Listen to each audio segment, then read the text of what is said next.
Welcome back to Second Chance University, Life Reloaded series. I'm here today with none other than the author, Stefan P. Give it up for my man. Man, I've been waiting for this one, man. I've really been waiting to get with you, sit down with you, talk to you so you can encourage the people, man, about where you came from, how you started, the whole nine, man, because you got a story. Yeah. And I know that your story is going to resonate and help somebody, help those out there who need that help, encourage those who need that encouragement. No doubt. So let's get into it, man. So we got the book, man, The Closest Ones to You, from author Stefan P. Let's get into it. I got a few questions for you. All right, shoot, baby. First of all, this is a full circle moment. Mm-hmm. It's a full circle moment. No question. Because we was locked up together, and I literally I read this book on the manuscript. You know what I'm saying? He was in the writing this shit on the legal path. He was writing this book on the he'll finish a page or two, pass you the joint, let you read it. So man, it's an honor, and I appreciate the fact that you actually came home and did exactly what you said you was gonna do. It's crazy because we both doing what we said we was gonna do while we was gone, man. I'm cutting hair, got the barbershop. You publishing books, got the book, you're an author now, man. So I'm proud of you, man. That's first and foremost. But why writing? What made you get into writing? Okay, 2013, I had got locked up and I was downtown, and you know, I'm just trying to figure life out. Like, damn, I'm back up in this motherfucker. So I thought about like back in the days when I was a kid and how we used to be out and about, no cell phones, no nothing.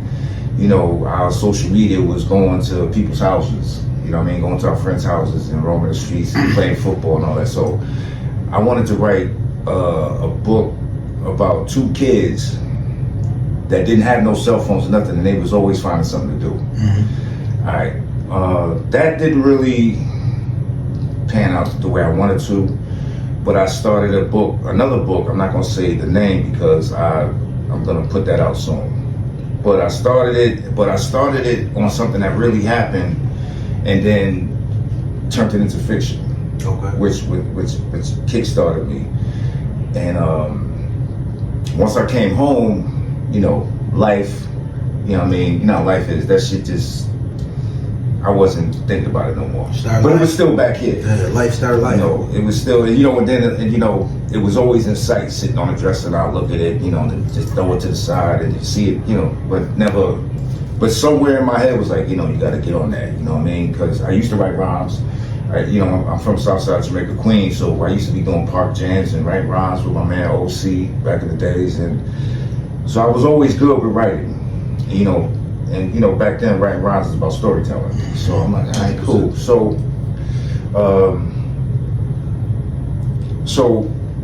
eventually I got to that book and I started writing it and this and that, and it was coming out beautiful because of the vision that I got. And boom, how I met you. I wound up catching another case. All right, and so I went up into the feds again, and so I'm telling my wife at the time, listen, you know, now that I'm in here, send me the stuff that I was writing, you know what I mean? But it was so much paper, you know what I mean? And, you know, money was funny and all that, you know what I mean? So I was like, you know what? Don't even send that because it'd have been too much, you know, paper for to send and all that stuff. So I was like, you know what? Let me just do another book because I'm not just gonna sit here and just do this time and just that's it. Right. You know what I mean? Right. Like it's time to like do something. So sat back and reflected on a lot of stuff in my life and stuff, and I was thinking like, you know what? A lot of times when I went through shit, it was always somebody close to me that did some sucky shit. So it was like, closest ones to you. You know what I mean? So it was a reflection of life. Closest people to me was always playing games. So it was like, you know what, but I'm not gonna sit there and write about anything about my life. So I said, let me, you know, make a story to this. Because I'm quite sure 99.9% of people have somebody close to them that did something foul. So I said, all right, you know what? Just come up with a storyline. So, like I said, I got a crazy vision. Like, so I seen what I was writing before I started writing. So it was always in my head, you know what I mean? So, boom, that's what made me start writing Closest to You. Fire. What was the decision on going nonfiction versus fiction? What made you make the decision to go nonfiction? Well, I wanted to go nonfiction because there could be some shit that I did that statute of limitations. You know what I mean? So I was like, you know what? But again, I wanted to tell a story that would captivate people. You know. Yeah. You know, I'm thinking about other people that wrote books and movies. You know, because I'm like when I watch movies, I'm always interested in who wrote it. I always look for written by. Okay. You know, versus just looking at the executive producer and all that other stuff. You know what I'm saying? All the other credits. But I always look at written by because I like to watch and see how they seen it and what made them see what they are writing. You know what I'm saying? So, you know, that was part of it right there. Just like keep it fiction. Nobody gets in trouble. You know what I mean? But the hardest part was coming up with the characters. Got you. So what was that? So did you take like some things that happened in real life, put it in a book, change names? Right. Like certain things that I seen. Like, you know what I mean? You know, when you out there, you just see shit. You know what I mean? Like a lot of characters is based on people that I've known. Okay. You know what I'm saying? Because you know, like, you know, I like characteristics of each person. Like, you might know, okay, this dude right here, he acts like this and like that. This person acts like this and like that. So, boom, when I make a character, I would base that character on how someone else is act. You know, how that person acts. Like, if he a slimy motherfucker, that like, okay, he this, you know, I'll describe him, but I wouldn't describe him as the actual person that they remind me of. Just the characteristics. But just the characteristics. But doing that's why it's hard, because each character that I made up, I had to become that character. I like had to put myself in the shoes of that character in order for it to feel real. Got you. So when you was writing it and you were actually letting us in, right? You was letting us see it. You would bring it to different people, let them check it out. What was that like for you? Like to put yourself out there? You know what I mean? Because everybody, that could be intimidating to get someone else's opinion on your work. It took a while. You already know we was up in there together. Right. You know what I'm saying? So, you know, I wasn't out about it. I was always in my cube, a cup of coffee, boom. Spinning. Right, spinning the track. That's where all my ideas was coming from. You know what I'm saying? So I'm like, you know, I know I'm a good writer, but you know, that fear of what somebody else is gonna think, the fear of somebody saying, yo, this shit trash. You know what I'm saying? So it's like, I'm like, fuck, you know, it took a minute. So, you remember Twan? You know, I was like, you know what? After I had like 6 pads, I was like, you know what? I got, you know, if I'm serious about this, somebody's gonna have to read it and somebody's gonna have to tell me whether it's trash or not. Right. Because I've read books that was garbage. Right, 100%. You know what I'm saying? Yeah. And I've read books that was really good. Right. So I'm like, I wanted to I have to find out. Like, if I'm gonna go anywhere, I have to find out whether it's good or not.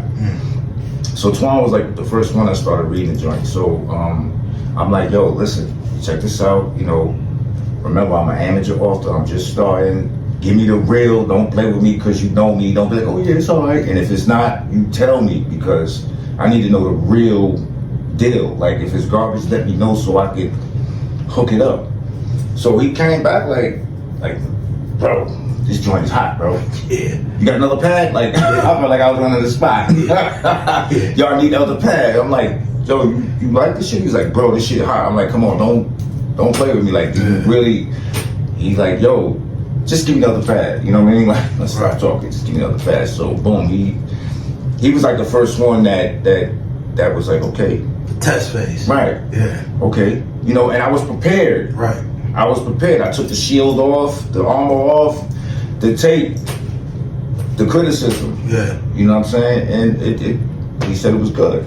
So that's what kept me going. Okay. That's good, man. When it got in my hands, I actually when you in there, you're looking for something to do constructive, right? Right. So when me, you know me, I'm in there, I'm studying my word, you know what I mean, my Bible, I'm reading certain books, and then I didn't even read like those type of novels, right? I kind of like got that out of my system because I was looking to change, right? So it was like I was real guarded on what I allowed into my spirit, into my universe, into my body. So, you know, taking the chance on that book, I was actually able to actually look at it as artwork instead of the art form instead of you know, the things that's in the street side of things. Right. When I read that book, man, I knew you had something. I knew you had something. It was in my movie. I mean, it played in my head like a movie as I'm reading the book. So I was like, yo, he really got something. And I stayed on you. You know what I mean? Like, you gotta get this out, man. Yeah, you gotta get this out. You got. I remember the one thread. Until I introduce you to Lucky. Which is the character in the book. Character, you like, I don't want to talk to you to introduce me to him. I'm like, she's serious. Lucky's serious in the book. You know what I mean? So, man, when I got the call, I got the books. I was proud. That was a proud moment. Yeah. That was a proud moment, man, because it was like nurturing a baby. I was there when you had the baby, when you was breastfeeding the baby, when you was teaching the baby how to walk. When when the baby took his first words, and now we seeing the baby graduate into something special, man. Yeah. So I'm proud of you. I'm happy for you, and it's almost like my own. You know what I mean? That's how real it is. You know what I mean? It's actually something you can touch now, so that's beautiful. So what was some of the most difficult challenges in actually coming home and staying focused? Because before you said you were writing a book and you kind of lost focus. Right. So what was different this time coming home where you were able to stay focused and actually accomplish the goal that you wanted to accomplish? Life, like what do I really want to do? Where do I see myself? Like, do you see yourself back in jail again? Because nigga, you're 50. You just come home and you're 50. Like, you've been doing this since you was 17 years old, like, and I got kids and grandkids. Like, my kids are grown, like, and I'm like, what I'm gonna do? So, the difficult thing about most of it, as far as coming home, was I had to teach myself how to type. Okay, my wife at the time, she bought me a computer, because now it's not like back in the days where you send a manuscript and stuff like that. Now everything is on hard drives and stuff like that. It's a simple boop, you know what I mean? So I had to teach myself how to type. And that, when I say that was the hardest part of this whole thing, that was, because when I started, I'm like, and I'm looking at all those pads, like, how the fuck am I gonna get through all of that typing like this? Time goes on, I started getting better and better at it. So boom, I finally got a good enough pace to where I was testing myself. I started, a page a day to 2 pages a day to, okay, tomorrow I'm gonna do 5 pages. Okay, tomorrow, the next day I'm gonna try to do, 3 pages in a day. You know what I'm saying? It was, basically I was pushing myself, because I realized that the only way this book doesn't come out is if I don't put it out. I'm like, because I had a habit of getting in my own way. Like, I had a habit of sabotaging all my own shit. You know what I mean? Of the fear of whatever the case would be. But I stood up to it. Like, you know what? Nah. Like, what do you want? This is me talking to me. Like, what the fuck do you want? Like, what do you want? You're a spoiled dude. You like nice things, but you can't keep hustling to get it, because you know the results. That's why me and you got along in it, because I was just like you. I didn't want to be talking about all of that life, because the ending of every story was right there. It was the same. Us telling each other about that story. Right. I'm tired of hearing that shit. Right. You know, living it.